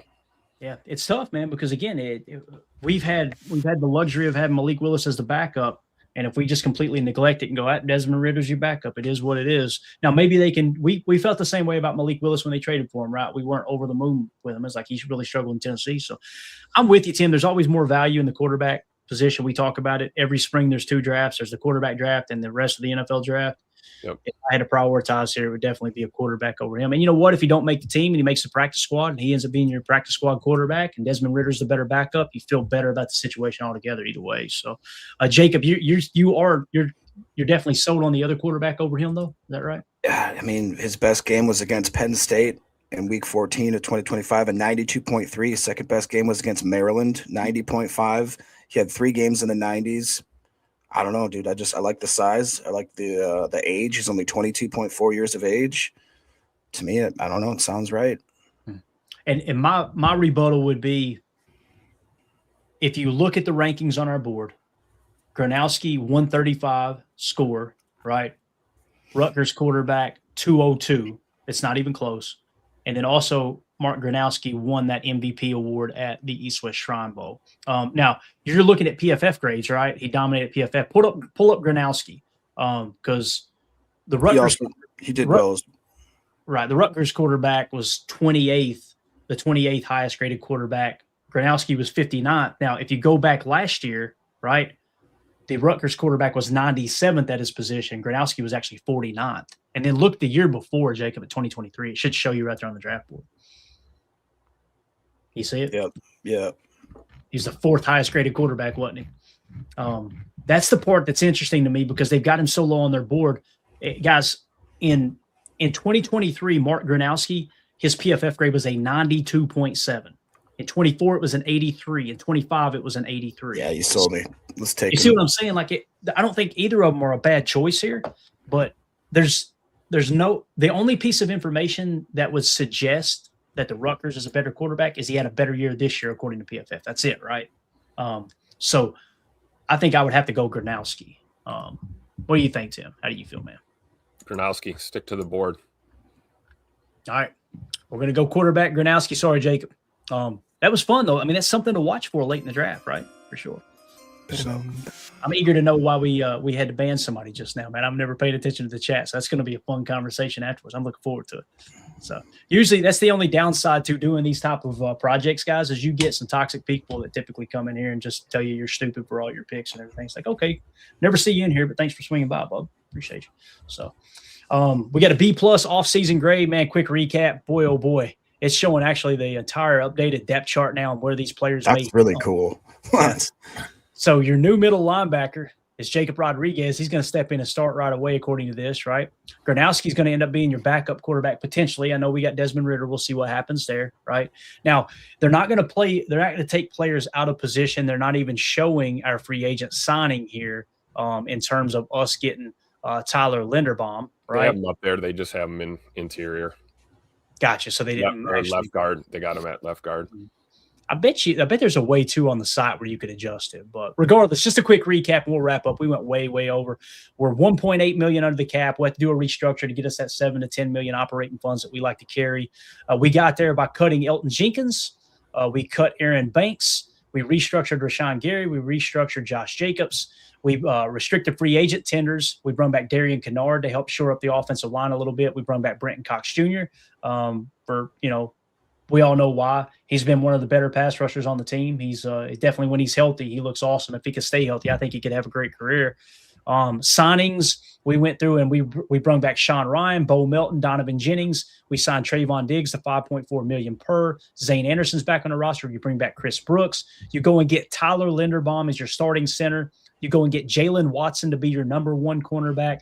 You get Logan Hall to help shore up your interior defensive line. You got a great deal on him at $4.5 million. So again, I wouldn't be surprised if we went this route that Trayvon Diggs and Jalen Watson will be cornerback 1 and 2 going into the season. That's exciting. And you know what? If one of the cornerbacks on the roster beats those guys out, you still feel way better about the cornerback room as you sit here going into the season. You also got Nate Hobbs still on the roster that could potentially be your backup slot corner, so you're not too worried if Javon Buller goes down with an injury, right? And then, of course, the draft picks in the second round, you go Jennings Donker, offensive tackle out of Iowa. He'll probably start at left guard for you. We got our starting inside linebacker by letting Quay Walker walk. We get Jacob Rodriguez out of Texas Tech. You also shore up the backup offensive liner competing for a starting guard position in Bo Stevens in the 4th round. Tanner Kazoil is going to give you a receiving threat at tight end. Think of Luke Musgrave's replacement. We can go ahead and get him into the fold.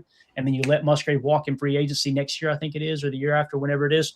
And now you got Tanner Kazoil stepping right into his role. Caleb Proctor is going to give you some extra depth at defensive tackle. You got Devontae White at defensive tackle, and we went and got Logan Hall. So now you got Caleb Proctor learning behind those guys.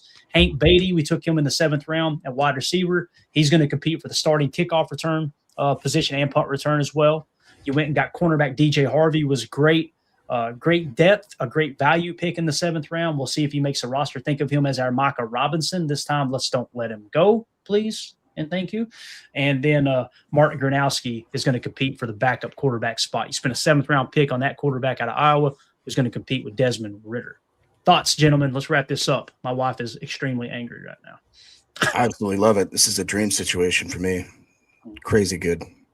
What about you, Tim? How do you feel, man? I feel like the grade was accurate, like a B+. I like it. And I feel like we addressed the glaring, alarming priority one need, which is that offensive line. I mean, there's some debate. I know a lot of people think corner is more important. I disagree. I'm glad we got the O-line together. Yeah, I agree, man. And again, there's a case that can be made for multiple angles that you take rebuilding this roster, or reloading, I should say, right? J. Cole in the chat says, imagine if Goot did this. I mean, half of these moves would be nice. And the only reason we didn't get an A was with our cap health, right? We got a little bit aggressive, And do I think Goody's going to do that? Probably not.